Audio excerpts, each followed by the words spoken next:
네, 더불어민주당의 대선 예비경선 개표식 조금 전에 시작이 됐습니다. 현재 8명의 예비 후보 중에서 2명이 컷오프, 그러니까 탈락이 돼서 이제 6명만 본선에 진출하게 됩니다. 또 국민의힘은 내일부터 대선 예비 후보 등록을 시작하면서 대선 준비에 시동을 겁니다. 자, 정치권 소식 두 분과 짚어보겠습니다. 배종호 세한대 교수, 김병민 국민의힘 전 비대위원 두 분과 함께하겠습니다. 어서 오십시오. 네, 안녕하십니까. 한 5시부터 이제 시작이 됐고 30분 정도의 발표를 할 것 같거든요. 8명 중에 6명이 올라갑니다. 예측해 주시죠. 뭐 지금까지 쭉 여론조사 결과를 보면은 네. 일정 되게 추세가 있기 때문에 그 추세에 큰 변화는 없을 것 같아요. 예. 뭐 이재명 지사 1위 그리고 2위 이낙연 그래서 1강 1중 다약 구도는 그대로 될 것 같고요. 네. 3위는 추미애 후보가 될 것 같고 4위를 놓고 정세균이냐 아니면 박용진이냐 다툼이 좀 있을 것 같고요. 예. 그럼 이제 마지막 한 장을 놓고는 이제 김두관 아니면 이제 최문순 두 사람이 결국은 치열하게 붙을 것 같은데 김두관 의원 같은 경우는 이제 두 번째 대선 경선 도전이거든요. 예. 그리고 PK 불경 지역에 기반을 갖고 있기 때문에 무시할 수가 없고 예. 그렇지만 이제 최문순 후보 같은 경우는 최근에 여론조사를 쭉 보면 상승세를 보였고 또 TV 토론 국민 면접에서도 굉장히 상승세를 보이고 있기 때문에 예. 두 사람 중에서 누가 될지는 상당히 좀 예측하기 어려운 그런 상황인데 가장 중요한 것은 과연 결과를 구체적으로 득표율은 발표하지 않겠지만 네. 이재명 지사가 과반을 넘는 득표율을 기록할 것인지 예. 아니면 이낙연 지사가 2위는 하겠지만은 1위하고 격차를 상당 부분 좁혀가지고 역전의 발판을 마련할 것인지 아니면은 추미애, 박용진이 다크호스로 부상할 정도의 득표율을 기록할 것인지 예. 이 세 가지 포인트가 중요한 관전 포인트가 아닌가 생각이 됩니다. 양승조 지사만 빼셔가지고요. 양승조 지사도 마지막에 가능성이 있다고 한번 아직 결과 안 나왔으니까 예, 짚어보겠습니다. 그 말씀하신 것처럼 이제 2명은 조금 잠시 후에 한 10여 분 있다가 발표가 되니까요. 그 득표율 공개가 되지 않겠지만은 국민의힘도 그 당대표 할 때 공개는 다 됐잖아요. 네, 맞습니다. 예, 그 결과가 이제 어느 정도 중요한지 모르겠어요. 그 순서가요. 매우 중요하죠. 예. 국민의힘의 전당대회를 지켜보면요. 첫 번째 있었던 컷오프 과정, 그 컷오프에서 과연 누가 1등을 하고 2등을 하는지 네. 비중이 어떻게 나타나는지 여부에 따라서 그 이후에 치러지는 선거에서의 국면들이 완전히 결정이 됩니다. 예. 이 정도까지 나왔구나라고 하는 표심이 보여주는 순간 대세로는 굉장히 빠르게 굳어질 수밖에 없고요. 만약 여론조사 수치 등에서 나왔던 것과 조금은 다른 국면으로 예비 경선 컷오프에서 결과가 나오게 되면 당원들과 국민들의 마음들이 좀 흔들리게 되는 거거든요. 예. 지금 여론조사에서 나오고 있는 전체적인 수치는 아마 이번 예비 경선 컷오프에도 비슷하게 적용될 겁니다. 추세나 수치는 거의 비슷하게 나타나거든요. 네. 하지만 50%의 여론조사와는 달리 50%의 당원 투표가 있지 않습니까? 그럼 이 50%의 당원 투표까지 합산한 결과를 나타났을 때 예. 지금 말씀하셨던 2등 주자로 볼 수 있는 이낙연 전 대표가 당원에서 상당히 많은 표를 가져가게 됐을 경우 혹은 1등 주자로 불렸던 이재명 지사의 경우에서 예. 당원표가 생각보다 적게 나타났을 경우 이런 경우에 이제 이변이 연출될 수 있는 가능성이 상당하다 볼 수 있고요. 예. 박용진 후보가 굉장히 선전을 하고 있는데 여론조사에서 3등과 4등을 번갈아면서 하고 있지 않습니까? 때로는 5등이 나오기도 하고요. 하지만 당원 표심을 놓고 봤을 때는 박용진 후보에게 돌아갈 당원 표심들이 그렇게 많지는 않은 것 같습니다. 네. 따라서 이번 결과에서 과연 어느 정도 의미 있는 수치가 나올지도 궁금하고요. 지금 마지막으로 양승조 후보 입장에서는 워낙이나 여론조사 비중도 낮게 나타나고 또 많은 토론회라든지 각종 여러 가지 이벤트 등에서도 그렇게 긍정적인 높은 평가를 받지 못했던 터라 아마 최악체로 양승조 후보를 뽑는 것 같습니다. 아, 예, 예. 그리고 이제 한 명의 후보가 더 떨어지게 될 텐데 조금 전에 이제 김두관 후보가 떨어지는 방식으로들 많이 예측을 하고 있는데요. 그래도 당 조직 속에서 한번 대통령 선거를 치러봤던 전력이 있고 예. 나름대로의 조직력을 갖추고 있는 상황이기 때문에 지금 최문순 후보와 김두관 후보의 여론조사 추이는 그렇게 많은 차이를 나타내지는 않고 있거든요. 네. 당원의 최종적인 선택이 어떻게 결정될지도 상당히 흥미로운 지점이라고 생각합니다. 지금 화면에 보이는 게 지금 민주당 대선 예비경선 개표식 지금 현장 화면이거든요. 지금은 후보자의 90초 다짐입니다. 지금 후보자별로 기호 1번이 추미애 후보라서 추미애 후보부터 이제 90초 다짐을 하고 감사합니다. 이제 기호 1번 다 추미애 후보님의 8번 9번까지죠. 다 돌아간 다음에 8명 돌아간 다음에 이제 개표 결과가 발표가 될 것으로 보입니다. 지금까지 여론조사는 1위는 뭐 부동의 이재명 후보고요. 2위 이낙연 후보고 3위가 뭐 정세균 후보, 추미애 후보 이렇게 있잖아요. 등등 박용진 후보까지. 1위는 변함이 없다고 하더라도 2, 3위의 그 변화 가능성도 있을까요? 이번 투표에서? 2, 3위의 변화는 없죠. 2위는 그대로예요. 2위까지는 그대로 가고. 3위도 예. 제가 아까 말씀드린 대로 추미애 네. 후보가 될 가능성이 높아요. 예. 왜냐하면 이제 추미애 후보 같은 경우는 검찰 개혁, 언론 개혁을 강력하게 주장하면서 예. 강성 친문 세력들을 세력 기반으로 하고 있거든요.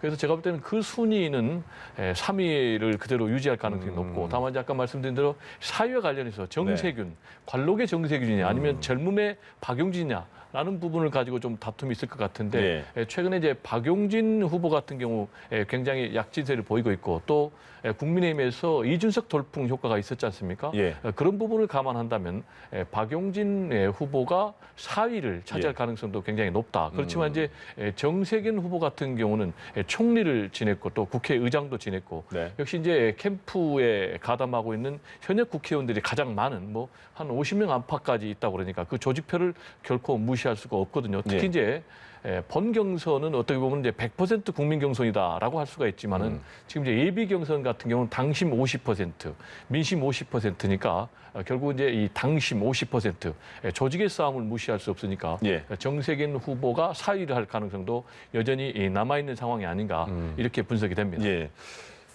초반에 민주당에서 경선을 연기하자 말자 때문에 논란이 좀 있었잖아요. 근데 그대로 당원대로 갔었고. 근데 지금 코로나가 4단계, 수도권 4단계 되면서 연기해야 되지 않느냐는 목소리가 조금씩 나오고 있는 것 같아요. 네. 어떻게 하는 게 좋을 것 같아요? 저는 이 대선 국면이 이미 돌아가고 있기 때문에 사실 이 중간에서의 일정들을 변경하는 건 매우 힘든 일일 겁니다. 하지만 그럼에도 불구하고 대한민국에 있는 수많은 국민들께서 단 한 번도 경험하지 못했던 저녁 6시 후에 거의 통금과도 맞먹을 정도의 상당한 거리두기 국면에 놓여 있게 되는 거죠. 그러니까 지금은 과거의 문법대로 이래 왔기 때문에 이렇게 해야 된다라고 하는 논리가 형성되기는 매우 어려운 지점에 있다고 생각하고요. 코로나 때문에 고통받고 있는 수많은 국민들이 있는 와중에 대통령 후보 경선하게 되면 아주 자연스럽게 1등 주자를 끌어내리기 위한 여러 가지 다툼들이 결국 나타날 수밖에 없을 것이고 민생에 집중하기보다는 대통령 선거에서의 자신의 정책 공약들을 홍보하기에 바쁜 모습들이 보여질 수 있습니다. 근데 더불어민주당은 야당이 아니지 않습니까? 집권 여당으로 국민의 삶을 챙겨야 되는 막중한 임무를 띠고 있는 정당이기 때문에 지금 국면에서 어느 정도 기간들을 연기하고 코로나를 극복하기 위해서 모두가 다 힘을 합쳐야 된다. 아마 이런 주장들의 힘이 일부 실리지 않을까 싶은데요. 야당 입장에서 바라보면 일단은 정치적인 공방으로 바라봤을 때 민주당이 어떻게 가는지를 지켜볼 수 있지만 이거는 코로나 위기 극복이라는 것은 여야의 문제가 아니라 대한민국 국민을 위해서 모두가 함께 노력해야 되는 일이니만큼 이 부분에 있어서만큼은 정치적인 이득과 개별 후보에 관한 이점들을 다 뒤로 물리고 정말 국가를 위해서 당이 어떻게 해야 되는지에 대한 고심을 좀 해줬으면 좋겠다는 생각입니다. 어떻게 생각하세요? 지금 사실상 처음 올라가 보는 수도권 4단계잖아요. 사실 엄중한 상황이긴 한데 경선 연기에 대해서는 어떤 얘기가 나올까요? 그렇게 될 수 있을까요? 이 문제에 관련해서는 박용진 후보 같은 경우에 연기를 할 경우에도 문제고 연기를 안 할 경우에도 문제다. 참 우려스럽다라고 얘기를 했는데 역시 이제 한 번도 경험해 보지 못한 4단계 거리두기라는 이제 강력한 그런 거리두기가 지금 적용이 되고 실제로 뭐 하루 확진자 수가 역대 최다로 계속 되고 있으니까 역시 이제 가장 중요한 것은 국민 여론일 것 같아요. 지난번에 경선 연기를 하지 않게 된 결정적인 이유도 결국은 여론이 경선 연기를 안 하는 게 좋겠다라는 그런 여론이 우세했기 때문에 그렇거든요. 그렇지만은 지금 코로나19 상황에서 무슨 경선이냐라는 그런 부정적인 여론이 굉장히 팽배해진다면은 경선 연기를 주장하는 측의 주장이 상당히 설득력을 갖게 되는 것이죠. 그리고 현실적으로 지금 비대면으로 할 수밖에 없는 그런 상황인데 민주당의 당헌 당규는 원칙적으로 경선은 대면을 전제로 하고 있습니다. 그래서 당헌 당규에 근거 없는 경선 방식을 채택해야 되는 그런 문제가 지도부도 상당한 부담으로 다가올 수밖에 없는 것이죠. 그렇지만은 아까 말씀드린 대로 이 경선을 연기할 경우는 더 큰 내용으로까지 갈 수밖에 없기 때문에 지금까지는 송영길 대표 지도부는 경선 연기는 없다. 다만 방식의 변화, 비대면을 한다든지 그리고 횟수를 좀 줄인다든지 이런 식으로만 할 수밖에 없다라는 그런 입장인데 지금 말씀드린 대로 굉장히 부정적 여론이 팽배하고 예. 더구나 이제 이 코로나19 확산세가 더 만약에 심화돼서 도저히 기술적으로도 경선이 불가능하다. 그러면은 경선 연기가 불가피할 수밖에 없는 그런 상황도 지금 상황에서는 배제할 수 없지 않나 이렇게 예. 생각이 됩니다. 이제 6명이 본경선에 올라가고 최종 1명이 선택이 하게 되는데 그럼 대선 후보가 되겠죠, 민주당에서. 그래서 민주당에서 3번의 선거인단을 나눠서 뽑잖아요. 그런데 재밌다고 해야 되나요? 그 김재원 최고위원, 국민의힘의 김재원 최고위원이 공개적으로 나 국민선거인단, 민주당 선거인단에 그 신청했다. 네. 난 추미애 후보가 마음에 든다. 이렇게 말을 했어요. 왜 그랬을까요? 대놓고 역선택에 대한 우려가 이렇게 제기될 수 있다는 것을 몸소 보여준 게 아닌가 싶습니다. 네. 제 휴대전화에도 더불어민주당 국회의원 한 2명이 아마 단체 문자인 것 같은데 아, 예. 문자가 와서 민주당 경선에 참여해 주십시오. 그리고 나서 참여를 했으면 참여라고 답장을 보내주십시오라고 와서 한번 들어가 봤습니다. 제가 신청을 하진 않았지만 신청 안 했어요? 누구든지 공직자라든지 선거에 정당이 가입할 수 없는 사람을 제외하고는 예. 국민 모두가 참여할 수 있다 이렇게 열어놓게 된 네네. 것이죠. 아마 김재원 의원이 얘기하고 싶었던 것은 상대 정당을 비토하거나 뭔가 조롱하기 위한 의미보다도 예. 당내 전략가로 잘 알려져 있지 않습니까? 이렇게 역선택이 가능할 수 있다는 내용들을 몸소 보여주고 지금 국민의힘 내에서도 대통령 후보 선출을 위해서 당원 당규에는 당이 50%, 여론조사 50%지만 시대적 변화와 흐름에 맞춰서 100% 국민 경선으로 가야 된다는 주장들이 상당히 힘을 받고 있습니다. 네. 아마 여기에 대한 모종의 우리 당의 상황으로 오게 되면 어떨 것인가를 보여주기 위한 전략적 행보가 아니었나 뭐 이렇게 지켜볼 수 있는데요. 예. 민주당 입장에서도 이런 역선택의 우려가 있는 걸 알지만 항상 선거 때마다 그럽니다. 하지만 모집단 숫자가 많이 늘어나면 늘어날수록 결국은 역선택이 최종 선택에서는 큰 힘을 발휘하지 못한다는 게 많이 입증되고 증명된 바가 있지 않는가 싶기도 합니다. 근데 김재원 최고위원이 이런 식으로 그 역선택 논란을 이제 부추기게 된 거잖아요. 추미애 후보한테 마음에 간다고까지 표현한 정도가 좀 과하지 않나 이런 얘기도 나오고 어떤 의도가 있었을까요? 제가 볼 때는 뭐 역선택을 노골적으로 예. 하라고 지금 선동하고 있는 것이죠. 네. 메시지를 보면은 이게 장난이 아니에요. 첫째, 본인이 직접 예. 여기에 신청을 했다라고 얘기를 하고 있지 않습니까? 네. 그러면서 여러분도 이 경선 선거인단에 등록을 해 주십시오. 예. 그리고 마지막으로 정권 교체에 앞장을 서 주십시오라고 했거든요. 이 얘기는 뭐겠습니까? 결국은 국민의힘 당원들에게 민주당 국민 경선 선거인단에 가입해서 예. 역선택을 해서 이재명 지사를 떨어뜨려라라는 얘기 좀 아니겠습니까? 약한 후보를 찍어라 이런 말인 거죠? 아니 그렇지 않아요. 노골적으로 예. 추미애 후보에게 마음이 간다. 아, 예, 지정해서. 그럼요. 예, 예. 이재명 지사는 마음이 안 간다라고 얘기를 했어요. 네. 그 얘기는 결국 이제 이재명 지사를 겨냥해서 역선택을 하라는 얘기인데 예. 문제는 과연 이런 처신이 공당의 최고위원의 처신으로 맞는 건지라는 부분과 관련해서 굉장히 저는 부정적인 생각을 가질 수밖에 없죠. 예. 평당원이 이런 글을 SNS상에 올렸다고 해도 엄청난 여론의 비난에 직면했을 거예요. 근데 지금 김재원 전 의원 같은 경우는 국민의힘 제1야당의 최고위원이거든요. 예. 더구나 박근혜 정부에서 정무수석을 했어요. 네. 그럼 정무 감각이 이렇게 없는가? 아시겠지만 박근혜 전 대통령 같은 경우 결국 이제 최순실 국정농단으로 탄핵을 당했는데 어떻게 보면 저는 이런 분이 정무수석을 했기 때문에 그런 불행한 정권의 종말에 왔지 않는가라는 생각도 가질 수밖에 없어요. 예. 그래서 이런 부분은 굉장히 좋지 않고요. 예. 그리고 이게 결국은 이재명 지사를 도와주는 거라고 저는 생각합니다. 아, 반대로. 왜냐하면은 국민의힘이 아닌 민주당 지지층 또는 중도층에 있는 사람들, 그래서 민주당 국민 경선에 참여한 사람들 입장에서 보면 이재명 지사를 국민의힘에서 가장 두려워하는구나.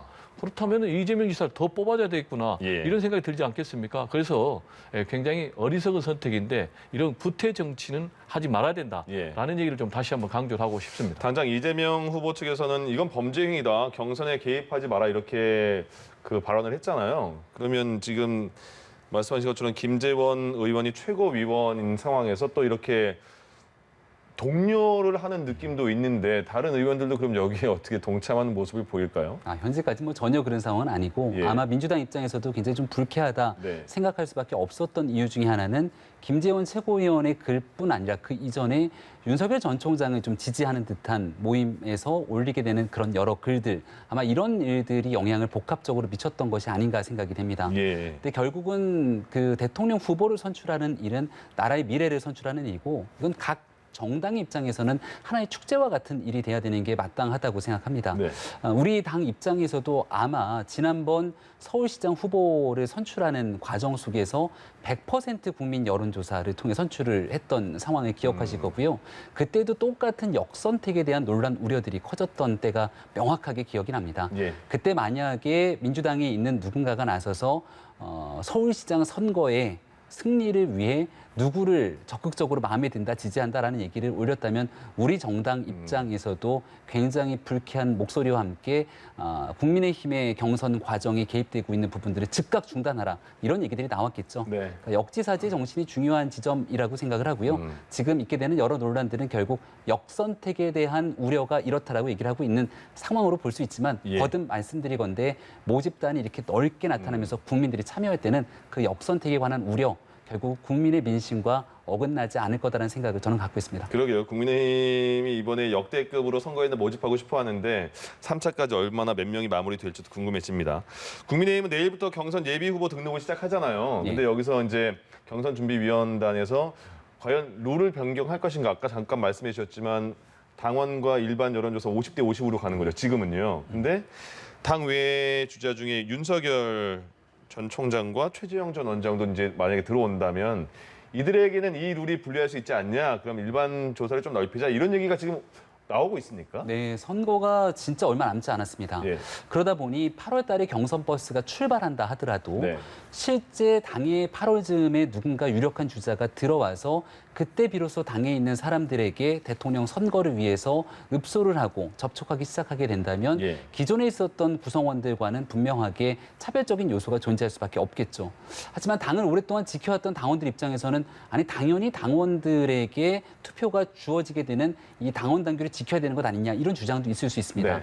하지만 거듭 4.7 보궐선거 언급을 드릴 수밖에 없는 건 전체적으로 상대가 존재하고 있고 그 상대와의 선거 구도에서 누군가가 압도적인 우위를 차지하고 있는 것이 아니라면 예. 아주 조금이라도 본선에서의 경쟁력을 가장 강하게 확보하고 있는 후보가 그 당의 후보가 돼서 결국은 선거에 이기는 것이 온당한 일이 아닌가라고 생각을 합니다. 예. 따라서 지금 50대 50으로 규정돼 있는 당원 당규 그대로 가는 것보다는 조정에 관한 목소리가 훨씬 커질 수 있다라는 생각이 들고요. 이거를 그 안에 모여 있는 몇몇 사람들이 결정할 문제가 아니라 아마도 당내에 있는 수많은 구성원들의 지혜를 모으기 위해서 추가적인 조치가 있을 거라고 저는 생각합니다. 예. 이 문제와 관련해서 제가 좀 더 첨언을 한다면은 네. 경선 룰은 좀 조정이 될 가능성이 상당히 높다고 봅니다. 왜냐하면 결국은 국민의힘 경선 과정이 민주당에 비해서 더 역동성이 있어야 되고 더 흥행성이 있어야 되지 않습니까? 그러기 위해서 이제 가변성을 높여야 되고 특히 외부 영입 주자들에게 불리하지 않는 그런 경선 룰이 돼야 되기 때문에 예. 현재 50대 50 당신과 민심으로 되어 있는 이 경선 룰 규정을 민심의 비중을 대폭 높이자. 특히 이제 김종인 전 비대위원장 같은 경우는 100% 국민 경선으로 하자라는 주장까지 하고 있거든요. 예. 따라서 이 부분의 조정은 제가 볼 때는 불가피할 것 같고 그리고 두 번째로는 토너먼트 방식까지 얘기하고 있어요. 네. 그런데 토론 배틀. 그러니까 예. 토너먼트 방식이면은 붙여가지고 떨어지면 떨어지고 계속해서 가서 그러네요. 마지막에 4명으로 압축한다는 건데 예. 토너먼트 방식으로 제가 볼 땐 대선 후보 경선한다는 건 현실적으로 예. 좀 가능하겠는가? 특히 주자들이 그걸 수용하겠는가? 토너먼트는 당대표의 생각인가요? 아니면 뭐 지금 이제 여러 가지로 예. 들리는 얘기니까 네. 확정적인 건 아니고요. 그리고 이제 세 번째로는 이제 결선 투표 제도를 도입하자라는 예. 얘기입니다. 결선 투표 제도 문제는 민주당이 이미 하고 있기 때문에 네. 국민의힘도 상당히 고려할 부분이 아닌가. 특히 이 가변성을 높이기 위해서 만약에 윤석열 전 총장이라든지 최재형 전 감사원장이 국민의힘에 입당을 해서 상당 부분 약진해서 만약에 1위 주자 자리까지 간다면은 예. 나머지 당내 인사들이 연대할 경우에는 결선에서 이걸 얼마든지 또 역전할 수 있는 그런 가변성을 만들기 위해서라도 도입이 가능한 것 아니냐 이렇게 생각이 되는데요. 예. 역시 이제 가장 중요한 것은 과연 윤석열 전 총장이 들어갈 것인가라는 문제 그리고 네. 최재형 전 감사원장이 들어갈 것인가 하는 문제인데 최재형 전 감사원장은 제가 볼 때는 빠르면 7월 달 안에는 틀림없이 들어갈 것으로 보이고요. 예. 윤석열 전 총장은 아무리 국민의힘의 이준석 대표가 8월 경선버스 정시 출발을 가지고 압박을 해도 네. 8월 달에는 합류하지 않을 가능성이 높다. 다만 본인의 지금 여론조사 지지율이 굉장히 뭐 윤석열 엑스파일 등등으로 해서 급전 뭐 추락한다면은 예. 가능할 가능성이 있지만 지금 상황에서는 8월 달에 입당할 가능성이 좀 굉장히 낮아 보이는 것 아닌가 이렇게 생각이 됩니다. 이준석 대표랑 윤석열 전 총장 만났다면서요, 그죠? 네. 1대1로 비공개로 만났다는데 거기서 정치 얘기는 이준석 대표는 정치 얘기만 했다. 윤석열 총장 측은 정치 얘기는 안 했다 이렇게 말을 했어요. 했겠죠? 두 사람이 만나서 정치 얘기를 빼고 무슨 얘기를 그러니까요, 했겠습니까? 예. 시원한 맥주 한잔 했다고 하죠. 네, 그러면 입당 문제는 당연히 얘기 나왔을 텐데 가능성 어떻게 보시면서 또 시기는 어떻게 보세요? 저는 윤석열 전 총장이 그동안 해왔던 얘기들에서 크게 벗어나는 일이 없었을 거라고 봅니다. 입당에 대해서는 신중해야 되고 네. 여러 사람들의 목소리를 듣고 있다. 그리고 많은 사람들이 걱정하고 있는 것처럼 혹시나 분열돼서 선거를 치르는 일에 대한 우려를 하는 일들 그럴 일 없다. 이렇게 좀 안심을 시키는 메시지를 주지 않았을까 싶고요. 예. 이준석 대표 입장에서는 본인이 당대표로 있으면서 최대 위기 고비가 오게 된다면 그 고비는 8월 달 경선 열차가 출발할 때 유력한 주자들은 밖에 있고 본인이 얘기했던 버스 시간표에 사람들이 탑승하지 않게 되는 일이겠죠. 예. 그러는 순간 당 내에서 이준석 대표 지도부에 불만을 가지고 있었던 인사들이 대거 지도부를 향한 뭔가의 모종의 문제제기랄 공산이 큽니다. 반드시 8월 달 전까지 입당을 해서 당내 경선을 치러야 되는 이준석 대표 입장에서는 예. 여기에 대한 거듭, 때로는 압박을 하고 때로는 설득과 회유를 하게 되는 그런 모습들을 보이고 있는 게 아닌가 싶고요. 전적으로 선택과 판단은 윤석열 전 총장에게 달려있지만 일각에서는 지지율이 빠지게 되면 그때 서둘러 당이 들어갈 것이라고 하는데 저는 지지율이 빠지게 되면 오히려 들어가기가 더 어려울 거라고 봅니다. 왜요? 지금 윤 전 총장을 향해서 당이 들어가는 걸 머뭇거리도록 조언하는 사람들 입장에선 민주당의 경선 구도를 봐라. 유력한 대권 주자 한 명과 대선 경선을 치르게 되니까 그 주자를 향해서 모든 사람들이 다 이재명 지사를 향한 공세를 펼치게 되는데 예. 당내에 들어가서 경선을 치르는 순간 그 이재명 지사의 모습이 윤석열 전 총장이 되지 않겠는가. 그러면 본인이 하고자 하는 정치 행보들을 보여주지도 못한 채 예. 네거티브에 대한 공방과 대응을 하다가 말아버리는 순간이 올 수 있거든요. 아마 바깥 공간에서 자신의 영역을 찾아서 뭔가 대통령 후보로서의 자질을 갖춰가는 모습들을 보이지 않을까 싶은데 그러면서 어느 정도 그 공간들이 마련됐다고 본인 스스로가 생각된다면 예. 오히려 8월 달이 아니라 더 급격하게 본인의 행보를 틀어서 당에 전격 입당할 가능성도 저는 여전히 남아있다고 생각합니다. 그러면 지금 배 교수님은 최재형 감사원장은 7월 안에 들어올 가능성도 언급했잖아요. 네. 최재형 전 원장 같은 경우에는 부친상 당했을 때도 국민의힘의 의원들 많이 그 상가에서 접촉을 했죠. 언제 입당할 것으로 보세요? 최재형 원장이 입당할 거라고 좀 확신을 갖고 얘기하는 사람들이 점점 늘어나고 네네. 있는데요. 마찬가지로 선택은 본인의 목 아닙니까? 예. 최재형 감사원장은 정치 전문가들 그리고 여의도 정치권이 좀 깊게 개입돼 있는 분들에게 호감도가 높습니다. 하지만 정치에 조금 거리를 두고 있는 일반 대중에게 최재형 원장을 물어보면 잘 모르겠다는 사람들이 훨씬 많습니다. 네. 여기에 최재형 원장이 우뚝 설 수 있는 기회는 딱 한 번의 기회. 본인이 정치 참여를 선언하고 한 2주 정도에서 보름 정도 되는 시간일 거라고 보는데요. 그때 최재형이라는 사람이 국민에게 내가 왜 감사원장을 그만두고 나와서 예. 어떤 정치를 할 것인가를 각인을 제대로 시켜주게 된다면 사람들이 한 번쯤 쳐다보면서 지지도가 올라갈지 모릅니다. 그러면 대통령 선거 국면에 균열이 생기고 그때 분위기를 타면서 윤 전 총장의 공고한 지지를 끌어갈 수 있거든요. 근데 더불어민주당 대선 예비경선 개표를 이제 발표를 할 것 같습니다.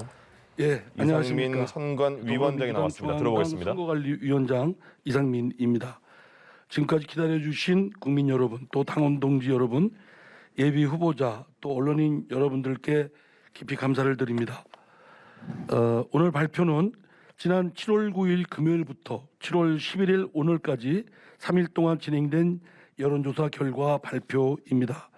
예비 경선은 국민 여론조사 결과 50%, 당원 여론조사 결과 50%가 반영됩니다. 발표는 특별당규 제14조에 따라서 각 예비 후보자의 순위와 득표율은 공개하지 않습니다. 전체 9명의 예비 후보자 중에서 총 6분의 당선인을 기호 순으로 다음과 같이 발표하겠습니다. 기호 1번 추미애, 기호 3번 이재명, 기호 4번 정세균, 기호 5번 이낙연, 기호 6번 박용진, 기호 9번 김두관 이상으로 더불어민주당 제20대 대통령 선거 후보자 선출을 위한 예비 경선 결과 발표를 마치겠습니다. 감사합니다. 네, 각별한 관심과 애정을 가지고 투표에 참여를 해주신 국민 여러분과 당원 동지 여러분께 다시 한번 감사드립니다. 이상으로 예비 경선 결과를 마치고요. 이상민 위원장께서 굉장히 결과를 빠르게 발표를 해줬습니다. 기호 순으로 발표했습니다. 순위와 득표율은 공개하지 않았고요. 추미애, 이재명, 정세균, 이낙연, 박용진 여기까지는 두 분들이 예측한 분들이고요. 마지막 한 명 누구냐? 양승조, 최문순, 김두관 후보 중에서 김두관 후보가 본 경선에 올라왔습니다. 다시 한번 정리하면 6명의 본 경선 이제 후보가 된 사람이 추미애, 이재명, 정세균, 이낙연, 박용진, 김두관 이렇게 6명의 후보가 최종으로 추려졌습니다. 본 경선에. 나머지는 예측을 하셨고요. 마지막에 김두관 후보가 이제 올라온 거잖아요. 어떻게 보세요? 뭐 제가 김두관 후보에 대해서도 상당히 방점을 찍었지 않습니까? 네. 발표 전에. 일단 김두관 후보는 상당히 저력이 있다고 봐야 돼요. 예. 아까 제가 말씀드린 대로 대통령 후보 경선이 이번이 두 번째입니다. 그리고 네. 첫 번째 경선에서 문재인, 손학규 후보 등과 겨뤘는데 그때 3위를 했거든요. 상당한 또 득표율을 기록을 했고요. 예. 그리고 또 수도권 김포에서 국회의원을 했고 또 경남지사를 했고 또 최근에는 양산에서 예. 재선에 성공을 했지 않습니까? 그래서 이번에 이 경선 후보들을 보면은 PK 부울경 후보가 없거든요. 근데 유일한 부울경 후보거든요. 따라서 인지도 플러스 나름대로 조직적인 지지 기반을 바탕으로 해서 김두관 후보가 6위 6명 안에 예. 합류가 된 것이 아닌가 이렇게 분석이 됩니다. 예. 토론 과정에서 최문순 후보에 대한 지지도 많은 분들이 평가를 해줬었거든요. 토론 내용이 되게 좋다 이런 평가도 있었는데 마지막 김두관 후보가 이제 됐네요. 네. 제가 한 팟캐스트 방송에서 김두관 후보, 최문순 후보와 같이 방송을 했던 적이 있는데 예. 최문순 후보는 굉장히 위트가 있고 사람을 끄는 매력이 있습니다. 네네. 네, 그런 측면에서 아마 이번 토론 과정에 관심이 좀 집중됐고 여론조사에서도 일부 앞서가는 수치들이 나왔던 것 같은데 예. 근데 그 여론조사를 다 놓고 보게 되면 최문순 후보가 앞서간다 하더라도 낮은 순위에 있는 김두관 후보의 차이가 거의 나지 않습니다. 네. 경미한 차이인데 결국은 50%가 여론조사고 50%가 당원 투표면 예. 당원에서의 조직력으로 얼마든지 넘겨낼 수 있는 수치거든요. 조금 전에 말씀 주셨지만 네. 김두관 후보가 지난번에 대통령 선거를 출마한 바 있고 본인은 우스갯소리로 왜 대통령 선거에 나왔냐니까 전국의 이장이 나를 지원한다 이런 얘기도 하거든요. 네. 과거부터 기초에서 쌓아왔던 조직력들이 간단치는 않은 상황이기 때문에 민주당내에서의 당원표가 조금 많이 나온 것이 아닌가 싶고 예. 아마 시간이 조금 지나게 되면은 어느 정도 얘기들이 좀 돌기 시작하겠죠. 여론조사에서 어떻게 나왔고 네. 당원표가 어떻게 나왔는지 당원표에서 의미 있는 좀 반전의 계기들을 김두관 후보가 마련한 건 아닌가 이런 생각이 듭니다. 그러면 이제 지금의 예비 경선 과정에서의 토론과 지금 뭐 구도 같은 느낌과 이제 본 경선 6명으로 좁혀진 상황에서는 뭐 그것도 숫자가 적은 건 아니지만 예비 경선과는 어떤 다른 구도와 어떤 다른 방식이 펼쳐질까요? 예상해 보면. 일단 뭐 첫 번째는 숫자가 확 예. 줄은 거죠. 네. 그러니까 당초에는 최초 9명으로 출발했다가 8명 그리고 이제 6명으로 압축이 됐단 말이에요. 예. 그러면은 여러 가지로 산만했는데 굉장히 좀 이제 선명하게 각자의 장단점이 윤곽을 드러낼 가능성이 높고요. 네. 그러면서 좀 전략도 바뀌고 구도도 바뀔 가능성이 높아요. 예. 그게 무슨 얘기냐면은 나머지 군소주자들 같은 경우도 자신의 존재감을 부각을 시켜야 되기 때문에 이리 이재명을 집중 때림으로 인해서 자신의 존재감을 부각을 시켰단 말이에요. 네. 그렇지만은 이제는 이재명 때리기만으로는 본인이 본선에서 굉장히 좋은 점수를 낼 수가 없고 왜 자신이 대통령이 돼야 되는가 예. 그런 제목인가라는 부분과 관련해서 앞으로의 국가를 운영할 수 있는 여러 가지 비전과 철학 예. 이런 부분을 보여줘야 되기 때문에 좀 제가 볼 때는 구도도 좀 바뀔 가능성이 높고요. 특히 네. 1대7 그리고 1대1의 추명 연대와 반 이재명 연대가 격돌했는데 네. 지금 이런 상황에서는 추미애와 이재명 연대가 뭐 본인들은 공식적으로 얘기를 안 하고 있지만은 상당히 추미애의 역할이 더 커진 그런 상황이 됐단 말이에요. 그리고 어차피 또 다들 본선을 또 본인들이 염두에 둬야 되기 때문에 박용진 후보 같은 경우는 계속해서 독자 목소리를 낼 것 같고요. 지금 이제 이낙연, 정세균도 굉장히 셈법이 좀 복잡해질 것 같아요. 네. 특히 이제 정세균 후보 같은 경우는 본인이 2위 자리를 탈환해야 될 것인가라는 예. 문제, 그리고 만약에 2위 자리를 탈환하지 못하고 결선 투표에 가지 못할 경우에 과연 1위 주자를 밀 것인가, 2위 주자를 밀 것인가, 이런 여러 가지 부분을 좀 고려해야 되기 때문에 예. 앞으로 이 본인들의 선택에 따라서 본선 구도도 좀 복잡해질 것이다, 이렇게 전망이 됩니다. 알겠습니다. 두 분과 함께 민주당 대선 예비경선 개표식 6명까지 추려진 본경선 진출자까지 한번 같이 알아봤습니다. 지금까지 배종호 세한대 교수, 김병민 국민의힘 전 비상대책위원 두 분과 함께했습니다. 고맙습니다. 네, 감사합니다. 고맙습니다.